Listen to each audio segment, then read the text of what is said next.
La République démocratique du Congo et le Rwanda sont à un tournant historique. Sous l'impulsion des États-Unis, un accord de paix pourrait enfin mettre fin à des années de conflits à l'est du Congo.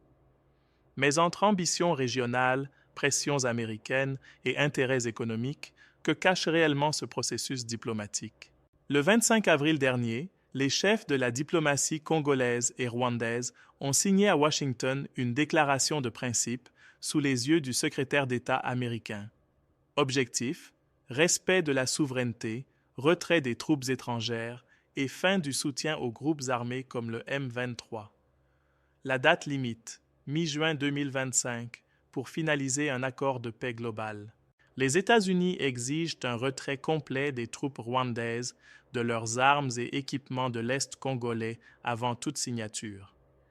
Kigali tergiverse. Selon le Rwanda, la menace des rebelles FDLR empêche ce retrait immédiat. De son côté, Kinshasa refuse catégoriquement toute concession tant que ce retrait n'est pas effectif.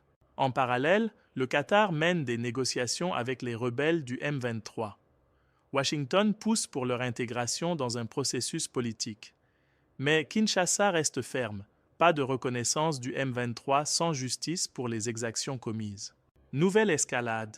Le Rwanda a annoncé son retrait de la Communauté économique des États d'Afrique centrale, CEEAS.